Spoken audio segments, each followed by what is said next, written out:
welcome to the Hennessy's House with me, your host, Nicole Hennessy. Today, we are going to meet with Leslie. I'm really excited for this conversation because we all know our physical health is really important. But if you're a frequent listener, you know that I'm all about our mental health. So, how do those two things go together? And Leslie is going to talk with us today as a health coach on the ways that we can stay fit mentally and physically. So, Leslie, thank you so much for being here today. Thank you so much for having me. I'm so excited for this. We think Yeah. of working out and like even eating healthy as something that's like taking up a lot of time for us, when in reality, like we're investing that time to buy back more time. Like if you're working out, you're adding on time to not only like your day in terms of like focus and energy, you have 4 more productive hours throughout the day if you work out, and you're adding time onto the rest of your life. So you're going to get more quality time with your kids. You're going to get more done at work.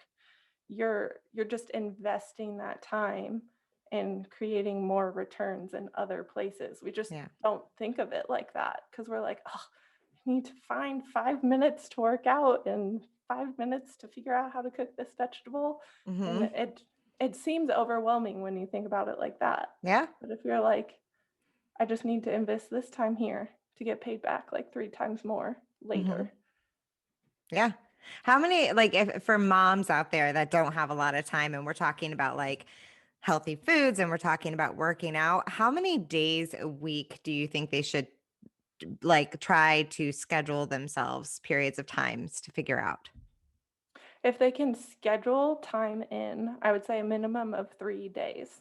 Okay. And definitely if you're starting, like if you're starting something new, start with 3. And then as you get more comfortable, as it seems like it's more integrated into your routine and not something brand new, then you can start to find other places that you can add in there.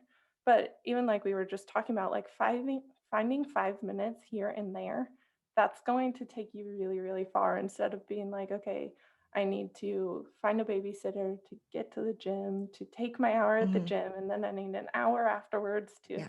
get showered, get ready. Like that's not realistic for Yeah. a lot of people. And it's No. like, grab your baby, start doing squats in your living room, like Hmm. involve them Yeah. too. Dance with your kids while you're cooking dinner. Yeah, little Like things.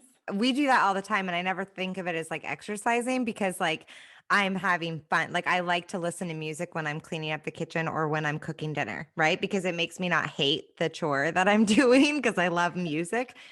But then a lot of times I start singing along with it, and then my kids start to sing along with it, and then they'll start dancing. I'll start dancing. And next thing I know, we're like cook dancing and hanging out and laughing, and it's good family quality time, and I'm still doing something that I need to get done, like a chore, and I'm still doing something healthy for my body. But it's like now fun, Yeah.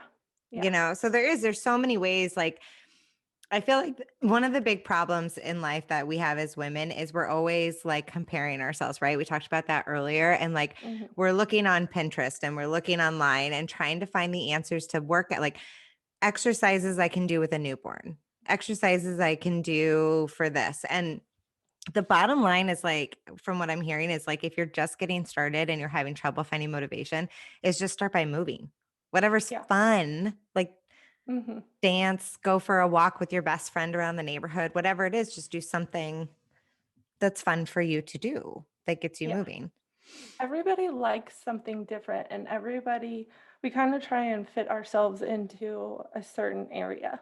And we're like, oh, okay, everybody loves spin, so I need to go do spin. But if you think that's miserable, then you're really not going to enjoy getting there. Yeah. And You're some not going to people, get me to run. I'll tell you that. yeah, me neither. Mm-mm. But Yeah. I love working out. But if Yeah. someone's like, you want to go on a run? I'm like, heck no. So it's just finding your thing, because if you genuinely enjoy it, you're way more likely to go. And even sometimes you're like, oh, I don't really want to work out today, but you feel better afterwards because you have fun in the moment.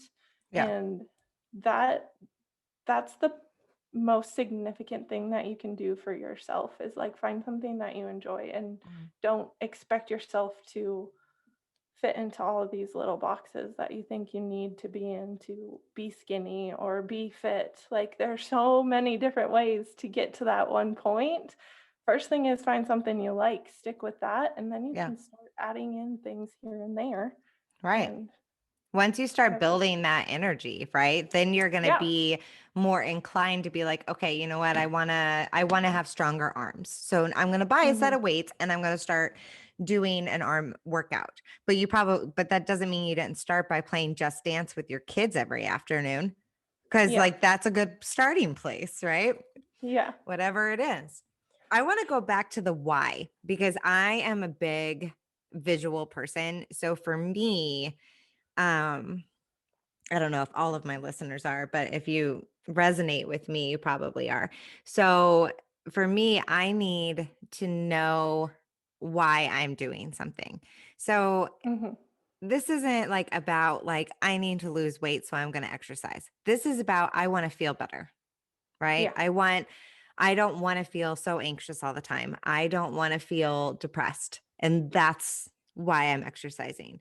So, Mhm. can you talk a little bit of the why? It's like the equivalent to an Zoloft, or why it's exercising really does help you. So, I know scientifically this does help, and this is why.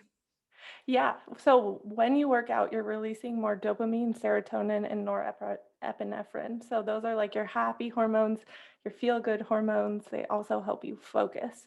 So those are the immediate things that you're actually releasing into your body. So that's what makes you feel good. I know everyone talks about endorphins, like Elle Woods, happy people don't kill people kind of thing. But Right. so endorphins, you do produce those, but they actually don't cross the blood-brain barrier. So it's not really signaling to your brain that euphoric effect that it has. So what we're really feeling into is that dopamine and serotonin, which I think is really, really cool. Yeah. And then when you get into it, so when you get into exercise, I mentioned this before, you are purposely stressing your body out. So you're purposely putting stress on your body so that it learns to adapt and grow stronger to it. So when we're working out, like our whole body is like, you can think of it as like one giant muscle and it gets stronger against stress. So it gets also stronger against emotional stresses. So when you work out consistently over time and then you get emotionally stressed out, your body knows how to handle that a lot better. So you're a lot stronger after an emotional stress and a physical stressor. And your body is just better trained to handle everything that comes at you. Yeah. Okay, question. And Mhm, if you don't know the answer to this, or if I'm wrong, just tell me. Um, what I'm envisioning here is when we're talking about the physical stress on our body, two things can happen a lot with anger and depression: aggressive behavior and self harm, mhm, right? mhm, And I'm kind of feeling like there is a connection here with the way exercise impacts our mental health, and how when people that are dealing with anger issues get extremely angry, like let's say they punch a hole through a wall, right? As an mhm, example, because I don't want to like use mhm. physical violence on another person as an example. So we're going to say punching a Yeah. hole through a wall, or self-harming, right? So cutting. Mhm, Um the these things that people do when they're in a bad mental state can become very like addictive behaviors, because it's like a release to them, mhm, right? mhm. So I feel like exercise is that same type of release, Mhm. but much healthier. Yes. It's like you're doing something to your physical body Mhm, because you have all these feelings that are just like trapped and overwhelmed, mhm. and it's a release of them. Yes. So, okay. So Yeah, if so you it's are all somebody, connected. yeah. So if you are somebody that is self-harming, or real like feels yourself wanting to be very violent or is very violent, not saying you're violent with someone else, but just whatever it may be, this may be especially important for you, Mhm. So right? you I have mean, somewhere to give it put a the try. energy. Yeah. It's learning how to focus your energy in a different area. So it's like even like boxing and stuff, you're punching something, you're releasing that anger, you're releasing that emotion, and you have all of the dopamine, the serotonin, the norepinephrine, all of those hormones and neurotransmitters, they're all releasing, but it's in a healthy way. And then you can learn to deal with those emotions in a lot healthier way as well.